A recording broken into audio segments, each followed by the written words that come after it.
क़यामत कायम होने से कबल अल्लाह पाक की मोहलत और रहमत।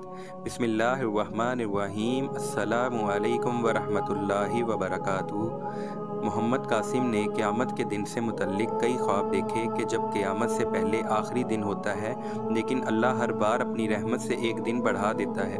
वो इसलिए कि अल्लाह ने कासिम को जो काम दिया था उन्होंने ख़त्म नहीं किया। क़यामत के मुतल्लिक अपने पहले ख्वाब में मोहम्मद कासिम कहते हैं कि अल्लाह अपने अर्श पर मौजूद होता है और अल्लाह से बात कर रहा होता हूँ। अल्लाह मुझे हुक्म फरमाता है कि कासिम, आपने अपने तमाम काम शाम 6 बजे से पहले मुकम्मल कर लेने हैं ताकि मैं क़यामत कायम कर सकूँ। मैं कहता हूँ ठीक है, और फिर मैं घर चला जाता हूँ। मैं एक लड़की को अपने रास्ते में जाते हुए देखता हूँ और मैं इस लड़की से शादी करना चाहता हूँ। मैं इस लड़की के पीछे चल पड़ता हूँ और ये बात बिल्कुल ही भूल जाता हूँ कि अल्लाह ने शाम 6 बजे क़यामत कायम करनी है। लड़की तेज़ रफ्तारी के साथ चल रही होती है और मैं इसके साथ साथ नहीं चल सकता। बहुत सारी रुकावटें होती हैं और हजूम की वजह से मेरी रफ्तार तेज़ नहीं हो पाती। बिल आखिर वो मेरी नज़रों से ओझल हो जाती है, लेकिन फिर भी इसकी तलाश जारी रखता हूँ। जब मुझे यकीन हो जाता है कि मैंने इसे खो दिया है, तब मैं अपनी घड़ी को देखता हूँ तो शाम 8 बजे का वक्त होता है। मैं बहुत हैरान हो जाता हूँ और घबरा जाता हूँ। मैं सर पकड़कर बैठ जाता हूँ और सोचता हूँ कि ये मुझे क्या हो गया है। अल्लाह ने सिर्फ हमें एक मौका फराहम किया और मैंने इसे ज़ाया कर दिया।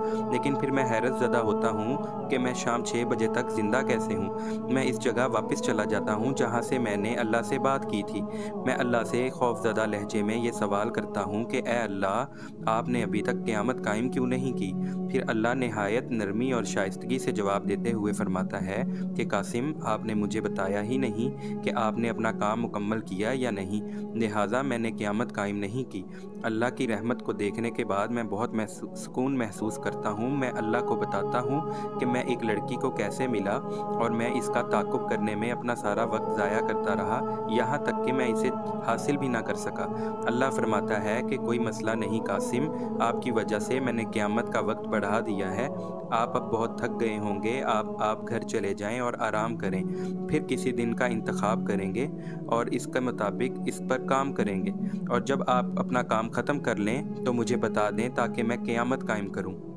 मैं बहुत पुरजोश हो जाता हूँ और दिल ही दिल में कहता हूँ कि अल्लाह ने मुझ पर इतना बड़ा एहसान किया है, मैं आइंदा से सिर्फ़ अल्लाह की ज़ात पर ही भरोसा करूँगा। मैं घर जाकर सो जाता हूँ और सुबह 7 बजे उठता हूँ। मैं नए कपड़े पहनकर और गुस्ल करके अपना काम शुरू कर देता हूँ। दुनिया से अंधेरे दूर करना मेरा एक काम होता है। मैं अपने तमाम काम सुबह 10 या 11 बजे तक मुकम्मल कर लेता हूँ। शाम 5 बजे मैं अपने आप से कहता हूँ मैं अल्लाह को अपने काम की तकमील के बारे में बताऊँगा, क्योंकि अभी सब कुछ पुरअमन होता है और तमाम लोग लुत्फ़अंदोज़ हो रहे होते हैं और हम अल्लाह की रहमत से खूब खाते हैं। जब शाम 5 बज जाते हैं तो मैं इस जगह जाता हूँ जहाँ मैं अल्लाह से बात करता हूँ। मैं इससे कहता हूँ, आपने जो काम मुझे दिया था मैंने आपकी मदद से मुकम्मल कर लिया है। फिर अल्लाह फरमाता है ठीक है कासिम, अब मैं क़यामत कायम कर दूँगा। फिर मैं अल्लाह से पूछता हूँ, आपने कल मेरी वजह से क़यामत कायम नहीं की, तो क्या इसका मतलब ये है कि आपने लोगों की उम्र बढ़ा दी है। अल्लाह फरमाते हैं कि मैंने ना सिर्फ उनकी उम्र में इजाफ़ा किया, बल्कि मैंने इनका रिस्क भी बढ़ा दिया। और ये ख्वाब यहीं पर ख़त्म हो जाता है। मेरी असल ज़िंदगी में भी यही हुआ।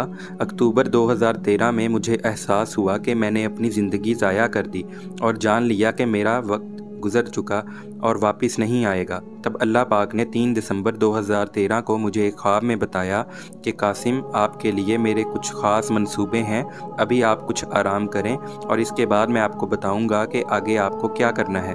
फिर अप्रैल 2014 में एक ख्वाब में अल्लाह पाक ने मुझे पहली बार बताया कि कासिम, अपने ख्वाब सारी दुनिया से बयान करो। मैं चाहता हूँ कि हर एक को मालूम हो कि आप कौन हैं। और ये ख्वाब यहीं पर ख़त्म हो जाता है। वालेकुम अस्सलाम वरहमतुल्लाहि वबरकातुहू।